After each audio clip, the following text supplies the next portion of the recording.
All right. I'm going to say this one thing right before I get started. I am not perfect. I won't be perfect. I will never be perfect. But I do want to say a few things that have been on my heart and on my mind that I've been thinking about.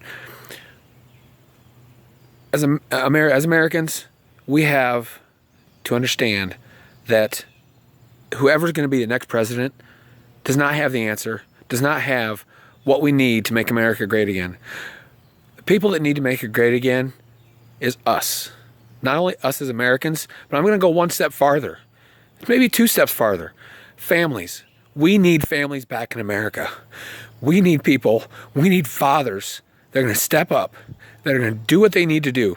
One of the verses that I try and have raised my family by and guided my family with is Joshua 24:15. Choose this day whom you will serve. As for me and my house, we will serve the Lord. As I said, I don't always do this. I can't say I'm perfect. I fly off the handle. But I know that God forgives me. He will forgive me. But let me go farther. What happened to the men in America that stood up and said, "This is my family. You are not going to stop them. You are not going to hurt them." Not only physically, but as men, we've allowed them to tell us that you got to have that new truck. You got to have that new boat. You got to have that new house.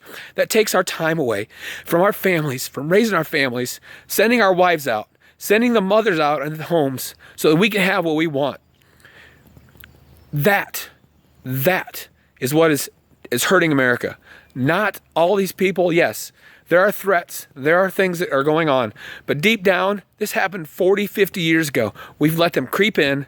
We've let them take care of our homes. We've let them take our families. We've got to take them back. We've got to say, you know what? My family is worth it. I am going to step up. I am going to take care of what I need to take care of. I'm going to raise my kids as God intended me to. I'm going to take the time to get to know them. I'm going to take the time to get to know my wife. I'm going to get time to know God. I don't normally do these type of things, but this has been on my heart. Actually, it was crazy. I'm a little scared right now, but what do you think of when you think of who's a man? Do you think of as a sports star, a politician, an actor? When I think of a man, I think of a person that took the time, worked 40 plus hours a week to provide for their family, still came home, had time for his kids, raised his kids, didn't let somebody else raise them. When I think of a man, I think of a person that instilled in us what we needed to know, how to act as men, that praised us for when we did something wrong, that held us accountable when we did something wrong. When we did something right, he praised us. A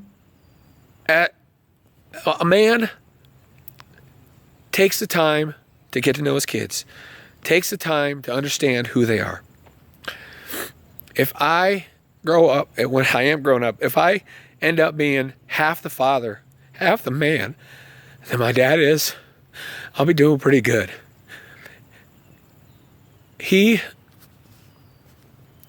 Not only him, but my grandfathers, all good examples. He never once complained about responsibility. He never once complained about having to get time as soon as he got out of work, run and do us, take care of us. That is taking time for us. Sometimes I think that we get so involved in make sure our kids have everything they need, doing everything the other kids want or do, that we forget that family is at home. Family is spending time creating a bond that will last a lifetime. Family is where kids learn how to resolve conflict, how to be happy when the other ones succeed, how to mourn, how to understand loss.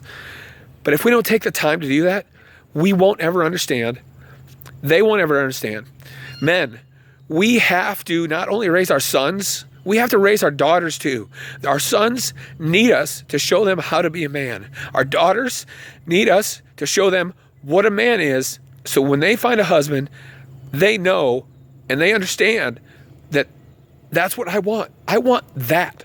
I want a man who's going to take care of me, not drag me along, and not bring me down. There's nothing wrong with creating strong, independent children. There's nothing wrong with teaching them what to do and how to be strong. But if America's going to be good again, we have to strengthen our families. In turn, we'll strengthen our communities and our states and go on and strengthen the nation. But if we cannot come together as families, we don't have hope, and we will never have hope. That's all I got.